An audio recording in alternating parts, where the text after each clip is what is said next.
Bismillah, alhamdulillah, salatu wassalamu rasulullah, sallallahu alayhi wa sallam. Assalamu alaikum wa rahmatullahi wa barakatuh. My name is Tahir Khalid, and I'd like to welcome to our program here on Sharjah TV, In Searching the Truth. And we hope today, if you're one of those people who are still searching, trying to find the path to righteousness and justice and honesty, and all of the good qualities that Allah subhanahu wa ta'ala has sent the prophets of Allah to this world at one time or another to encourage and invite people of different eras to understand who they should worship and how they should worship, then you're looking, inshallah ta'ala, at the right program. And today we want to talk about the message of Jesus Christ, alayhi salam, in relationship to Islam, and not to make so much of a strong program for comparative religion for one or the other, but just to talk about some of the misconceptions and ideas that people have about Jesus, number one, and also alayhi salam, and what they think that Muslims think about Jesus alayhi salam. So the best thing is what? To start with the word of Allah. And so we'll start from surah number 19, ayat number 27 and 28. Bismillah ar-Rahman ar-Rahim. At length she brought the babe to her people, carrying him in her arms. They said, O Mary, truly an amazing thing hast thou brought, O sister of Aaron. Thy father was not a man of evil, nor their mother a woman unchaste. Meaning that the Israelis or Jews or the tribe of Israel, Bani Israel, were shocked when Mary, the mother of Jesus, appeared with Jesus in her arms, as they knew her to be a pious woman who came from a pious family. So they said, what is this? What have you done? Of course, the accusations came. They saw with this baby. What's going on here? So in surah number 19, ayat number 29 to 33, Allah clarifies this for us.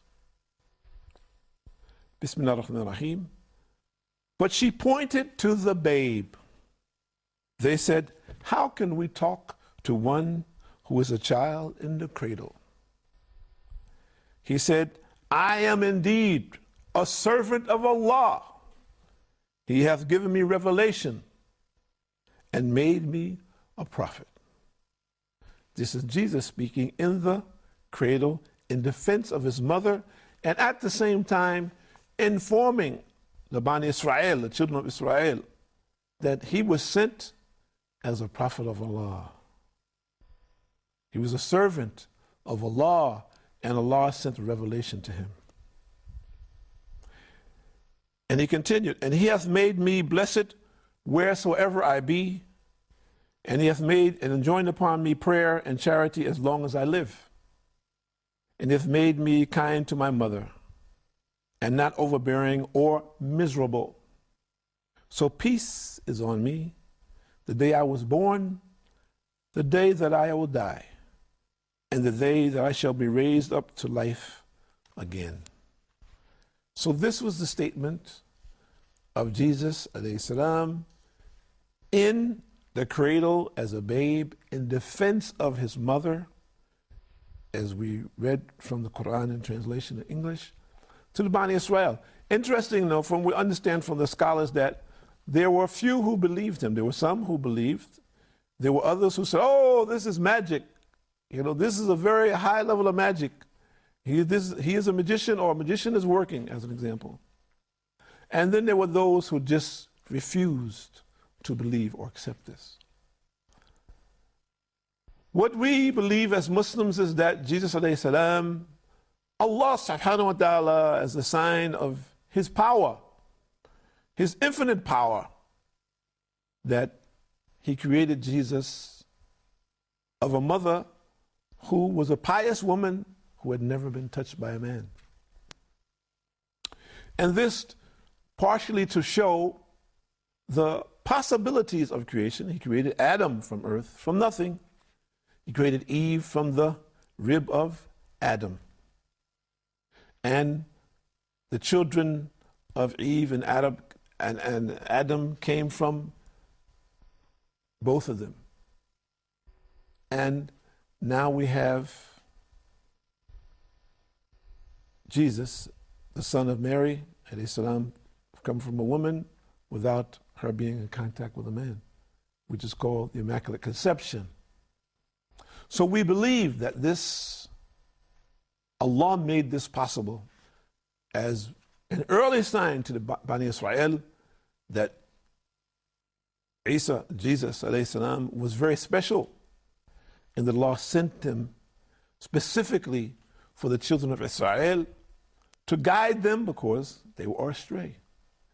And one of the signs was that Allah sent this sign as a babe. Everyone knowing, not possible for a babe to speak. This is why they said, you expect us to listen to this babe? This child, infant, not even a child. So the people knew that without question that this had to be from Allah subhanahu wa ta'ala, for those who had faith. And for those who were in disbelief, of course, they would doubt this. It was, oh, this is just a new form of magic. This is something new that we haven't seen before. It's trickology, as an example. So we need to understand, what is it that we believe? We believe that the Muslims are the ones who are carrying the banner that Jesus, that he brought. And that banner, unfortunately, and what he brought today has been somewhat confused. And as a result, Allah subhanahu wa ta'ala sent Muhammad sallallahu alayhi wa sallam in Arabia more than 600 years after Jesus to clarify and to confirm the message of Jesus alayhi salam, and to finalize the message that Allah subhanahu wa ta'ala gave to all the prophets and the messengers. And to conclude, to bring the final book in the Quran from all of the revelations that have been brought down to those who came before. And today, and I always ask Christians this question, who looks more like the picture? And we're not saying that he looked like this. Allah knows best. But this is the picture that the Christians have themselves drawn. Who looks the most like Jesus alayhi salam? 2,000 years later, and not just in Arabia. People can say, oh, well, you know, he was in Philistine, and as a result, during that era, people were dressing in that fashion. So we don't have to dress that way. I said, okay, very well. But we, the Muslims, are saying what? That the dress that we identify, simplistic dress that covers our body fully, is a sign of modesty and piety and humility. And that surely Jesus alayhi salam, he represented this. And we ask ourselves, for those who have chosen to say, oh, well, this is old-fashioned. This is 2006. Why should we dress like that now? We're not living in the hills. We're not herding sheep and goats. This is not from our culture or society. And we say that in the Sunnah, meaning the way of the Prophet Muhammad sallallahu alaihi wasallam, that Allah has put some special essence in this. In each and every item that we attempt to implement into our life, that Allah puts something there and there's some benefit in it. No matter how small or how big. See, so we believe this. The Prophet ﷺ told us more or less that the person in the last days, a person in a time of confusion and contradiction, as we see today, madness, who tries to implement my sunnah, meaning my way, he stands for my sunnah in that time, that Allah subhanahu wa ta'ala will give him the reward of a shaheed. A shaheed is one who is killed, who stands forth, calling people to the belief in the oneness of Allah. That under all circumstances he refuses to change back to idolatry or to any way of disbelief. That in front of the worst tyrant, he's still calling people, I believe in the one and only God. I worship him only. I will not accept any other way but this way. So when we look at this time, 2006, for the people who are promoting nakedness, lewdness, perversion. We say to you, it was very clear from the times of old, and it's clear today of the message and the messengers which Allah subhanahu wa ta'ala sent to us. And that we, the people of today, have decided that we will take the clothes off them. And we have decided that we will follow this way of ignorance and darkness, the way of Satan and his disciples. And it's clear, and there is no doubt about it. And this we have in common. For Christians who say, oh no, this is not true, we say, no, you lie. You lie. That Jesus, alayhi salam, invited the people to truth, righteousness, humility, modesty, good deeds and actions. And it is very clear for those things which we do know about him and which he presented, that he was clear on these facts.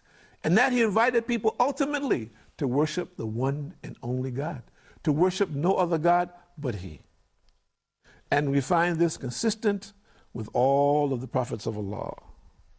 And Allah subhanahu wa ta'ala has told us, more or less, that he will support those who are righteous.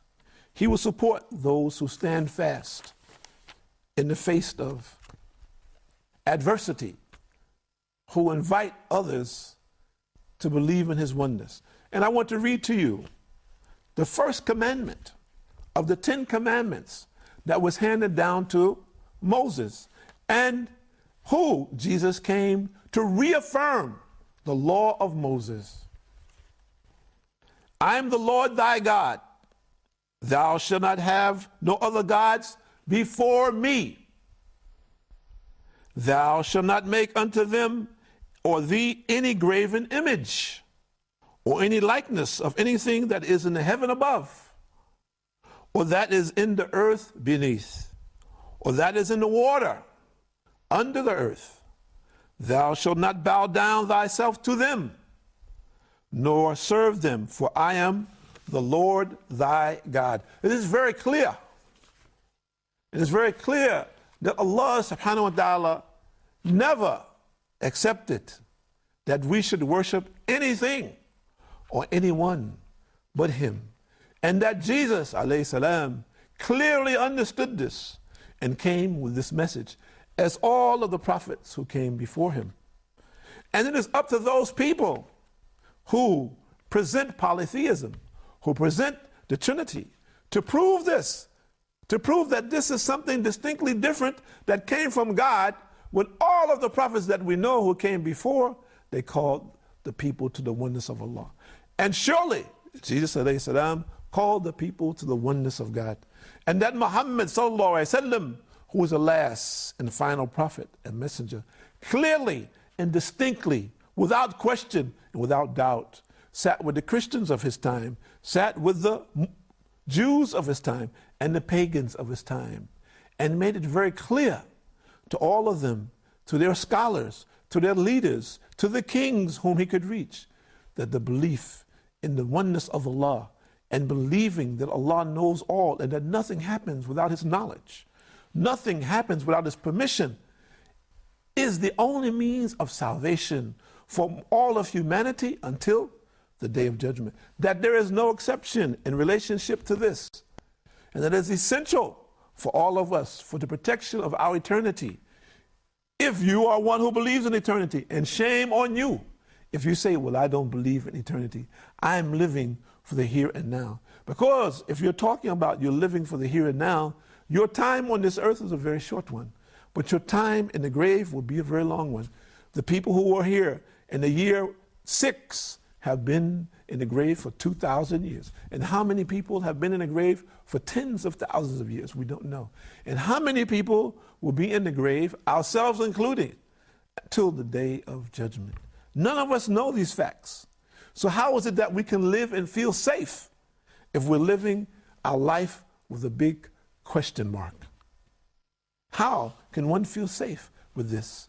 How can one feel safe with a lack of true knowledge, a lack of what Jesus really said and what Jesus brought, and clearly understand what his life symbolize, and how his life in relationship to the other prophets of Allah who came before him, and clearly how his life related and message and mission related to the message and mission of the Prophet Muhammad sallallahu alaihi wasallam. Surely, if you're out there and you don't understand that, and you don't pursue the knowledge to gain a deeper understanding of this relationship, that you will be at loss. And that is why we're here, to inform those who wish to listen, to inform those who want to hear the truth, because there have been many lies that have been spread for whatever the reasons may be. And those who have spread the lies, they know. And those who have spread the lies and died, now they are paying the price. The question we have to ask ourselves, is this going to be our condition as well? What will be our condition after death? Is it all over? Will I turn into a butterfly? Will I just dissolve into the earth or into the air or into the sea? And we say no. We say no, that this starts the next dimension of your time. That death is just an extension of life. It is another aspect of life. And if we don't understand this, that we will be the losers. And that Muhammad sallallahu alaihi wasallam came to clarify this and make it easy for everyone who sets foot on this earth to understand this message, how to obey it, how to be successful, how to gain the pleasure of Allah subhanahu wa ta'ala in our life, how to come close to Allah. So think about it, and if you're a Christian, really read up and study what Jesus brought in relationship to what people are saying about the Trinity. Jesus brought the truth. What people are saying about the Trinity is not true. We thank you for joining us. We look forward to seeing you in future programs. And we hope that you got some benefit. And we look forward to hearing from you. Assalamu alaikum wa rahmatullahi wa barakatuh.